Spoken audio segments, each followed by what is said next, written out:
perfect start to life with Manchester City. He was one of 9 goal scorers in their 10-1 win against Exeter City at the weekend.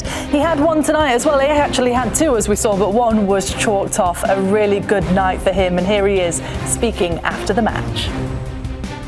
Well, Antoine, a lot of good moments in your life and career of late. I guess that would have to go down as another one. No, 100%. Tough game today, but we just needed to stick in there. We knew we'd get chances, and that's just in the right area to tap it in, and obviously we're victorious, so happy. Yeah, does it help the belief and confidence you've brought to the club? You've obviously been flying all season long, and you've picked up where you've left off at Bournemouth. I think the whole environment here is perfect. Everyone's confident and wanting to achieve the best, so I've just come into that, and they've helped me with my confidence and made me feel welcome. Different working for this manager, and obviously you've seen these players from the outside, but working with them in a couple of games and the little time you've probably had on the training pitch? Yeah, it's been a lot, definitely been a lot, but I've enjoyed it so far. I'm definitely picking up things very quickly, and yeah, I'm enjoying it, like I said. Crazy to think it was, last Wednesday that you scored your last goal for Bournemouth, and here you are, 2 City goals in already. Yeah, I mean, I'm just taking the confidence that I had from Bournemouth here, and like I said, playing with a smile on my face, so I'm enjoying every moment. What did you say to the camera at the end? Second goal should have counted. The referee came and spoke to me and told me what was going on, but yeah, it's what it is. Okay, well done. You're the player of the match. Thank you very much. Well done, Tom. Well, he said that the second goal should have counted. Let's see what our rules expert, Christina Uncle, thinks. Good to see you, Christina. What do you think? And what do you think about how long it took as well to come to the decision? You can't fault the player of the match for wanting that extra goal, right? There's bonuses tied to that. But from the referee standpoint, it is the correct decision. This is one, and I can understand why generally speaking, people do not like this. One, it's what we call a toenail offside. And 2, at the same time, we're talking about, right, is he really impacting the goalkeeper in making this save? Anytime you have, particularly when we talk, right? So you do have offside. It's very clear. We saw the offside lines dropped. It marks that he's in an offside position. That's why the referee is sent to the monitor, right? Because he has to make a subjective decision as to whether or not there was interference with play. People are going to hold on to my words, interference of play, and say absolutely not. That's where the argument should be. But anytime there is someone in an offside position who's very close to the goalkeeper within the 6-yard, and particularly the 6-yard box, let me apologize, which is very, very close to the goalkeeper in this situation, is in impacting a player who has an opportunity to play the ball, be close to the goalkeeper. 9 out of 10 times that will be given, and that is what we would consider as an offside position. So even though, yes, he's in an offside position, 2, he's impacting and interfering with different opponents, as well as being very close to the keeper.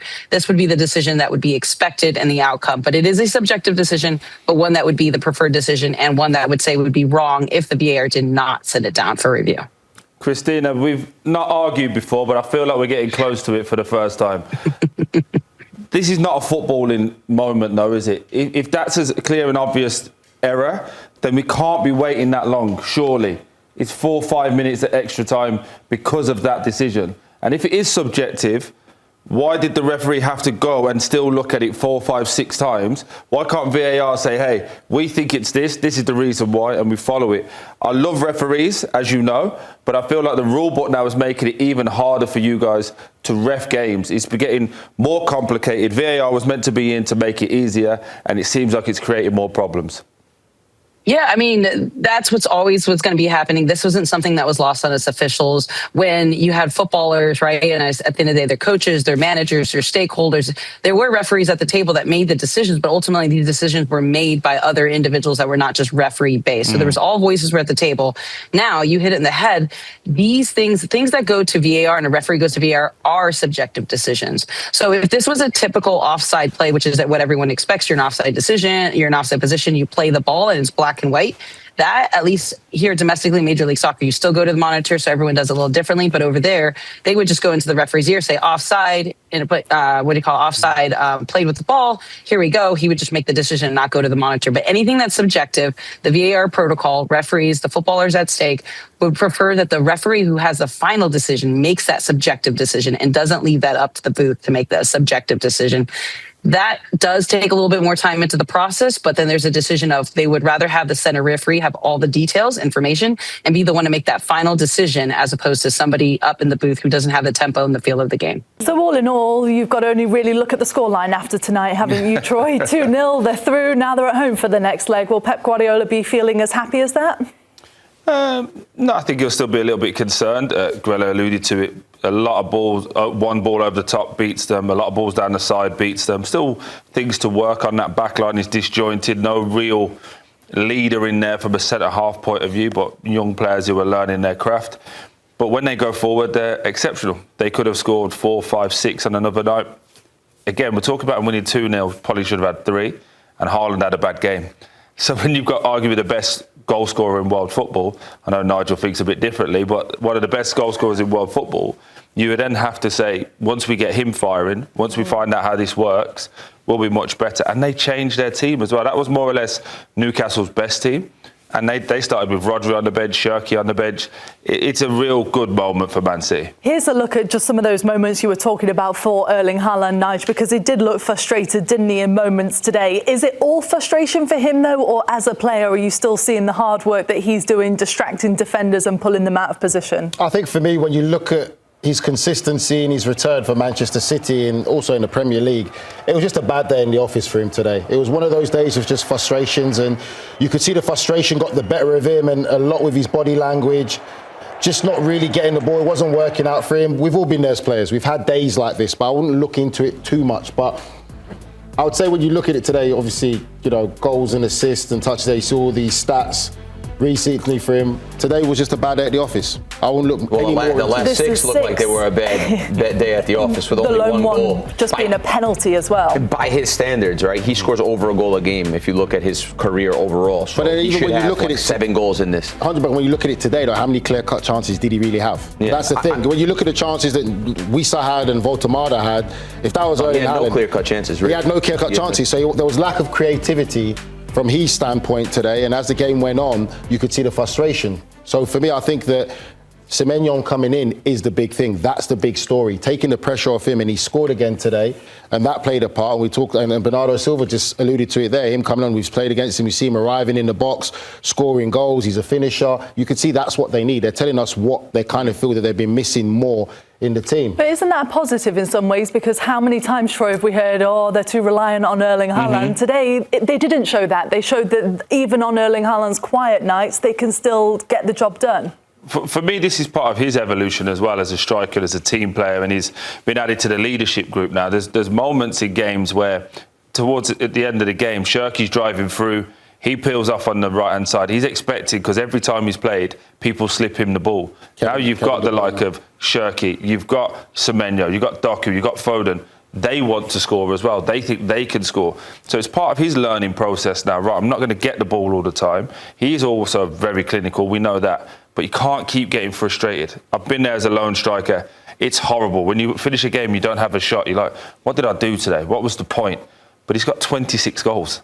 He hasn't scored. He scored 1 goal in the last 7, and he's still got 26. There'll be games coming up in the not too distant future where he gets 3, 4 goals in a game, and he'll have 5 shots. It's just part and parcel of being the Erling Haaland monster that we know. And the more that they play together as well, Semenyo coming there, the more that they'll blossom and their relationship will grow, the more they'll have a better understanding. We saw something in the first half where Semenyo finally went to the byline, put a good ball in that we thought, but Erling Haaland wasn't in the back stick. He was just standing near the penalty spot, where if they start to understand each other, he'll know exactly where to leave the ball for him, and then they'll start helping each other out, and the chemistry will grow, and the more it'll be better for Manchester City. The one play Troy's talking about where Shirky has the ball and he peels off, you have to give him that ball. If you have Haaland there, you have to give him that ball. You have to feed the monster. You have to give him the ball. You have to make sure he doesn't get frustrated. You have to make sure that he doesn't lose his touch. 1 goal in 6 is not good. If you're going to win things, he's going to be a big part of it, especially in the big games coming up in the Champions League as well, and the Premier League down the final stretch.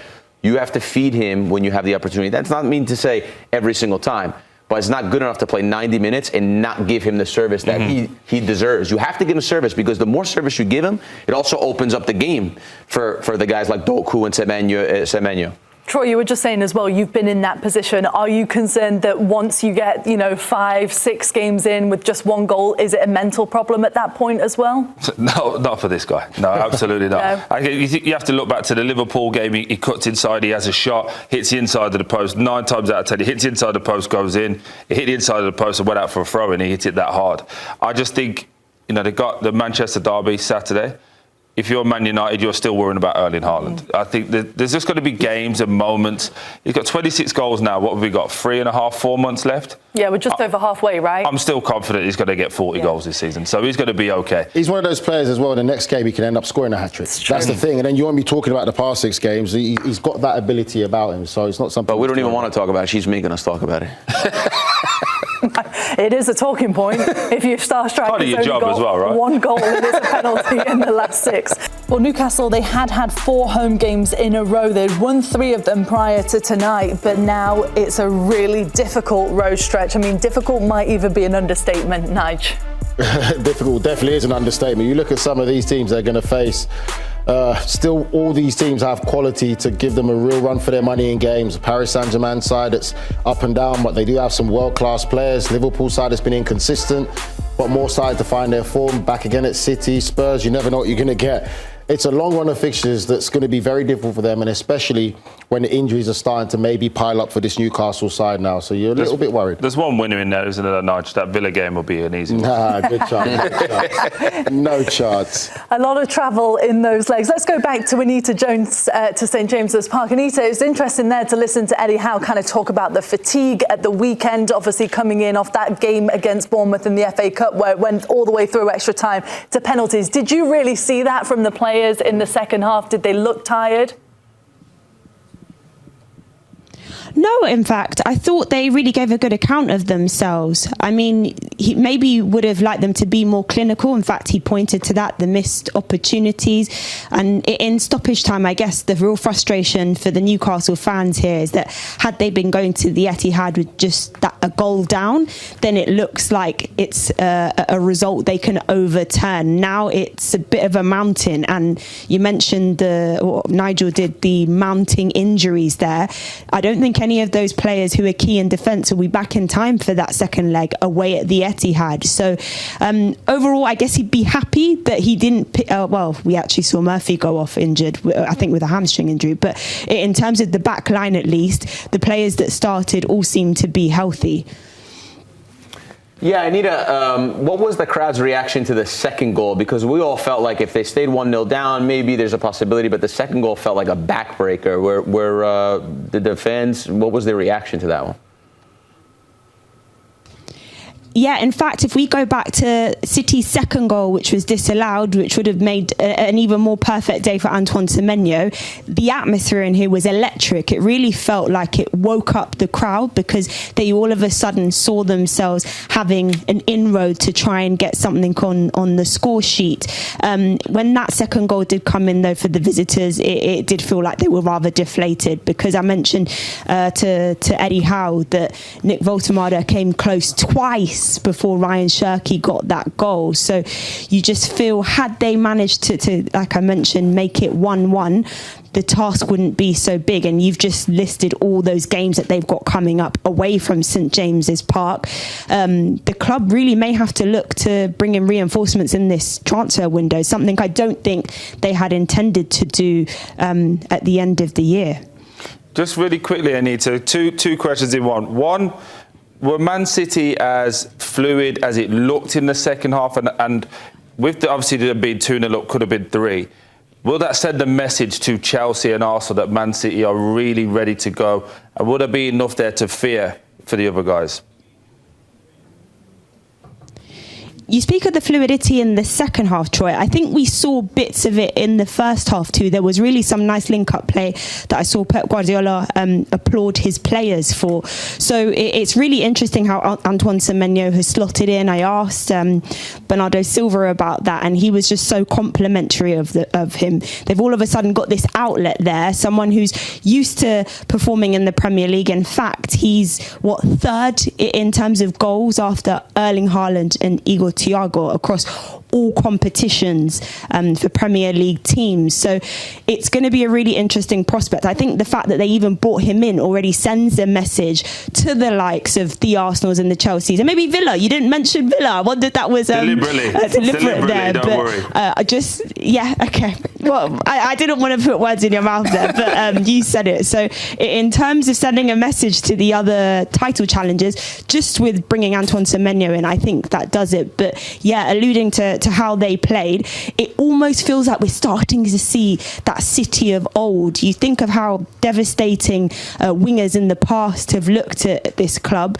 Maybe that's the future here with the likes of Doku and Semenyo on the wings. They've had amazing record against Newcastle, 11 wins, 37 goals they've scored. They've only allowed 3. In all the metrics, this is not looking good for the return leg, is it? Especially with the players coming into form, like you mentioned, because Jeremy Doku was another one that really impressed you today. Yeah, Jeremy Doku is fantastic. You've got 2 out-and-out wingers, like you said. These are 2 wingers you have to double up. And there's an example, Newcastle, 2v1 situation, getting crosses in the box. And now, obviously, Semenyo coming in there as well. These are problems that Manchester City are causing now for opponents. You can't leave these guys in one-on-one situations. And for me, Doku has been great, but for him to take his game to another level, needs to score more goals. We know he can create, but I think now he needs to start getting himself on the score sheet. And now with having Semenyo on the opposite wing, Doku can find himself now coming in the back post like Semenyo just did for his goal, and hopefully he can add goals to his game. And it's a problem. Now these teams are going to have to change again tactically to be able to handle Manchester City. Doku's unmarkable when he's on his day and when he pushes it past you, but that goal's too easy, the first goal. He can just push it past you and whip it right across the face of your goal. Lewis Miley was all over the place today. He was getting burned all over, and Troy's telling me, oh yeah, but he's a center midfielder. So that I understand that, but if you look at the first goal, he's not doubling. He's not inside the box marking anyone, and he's not covering the near post. He's doing nothing. If you watch it back again, he's just kind of there, just standing there doing nothing. So when you play players out of position, that can happen against really good players like Doku. I would say from Newcastle's perspective, Hall had a fantastic game. The young lad there, he had a real... The left back was fantastic. But in terms of Man City, I think we're seeing the new version of City now with Pep and Pep Linders both doing it. Doku goes down the left-hand side, crosses it, 6 players in the box. You never used to see that. It used to be 1 or 2, then it'd be a cutback. It'd be a cutback for someone running in. Now you see them crash the box, causing problems. They're very, very dangerous.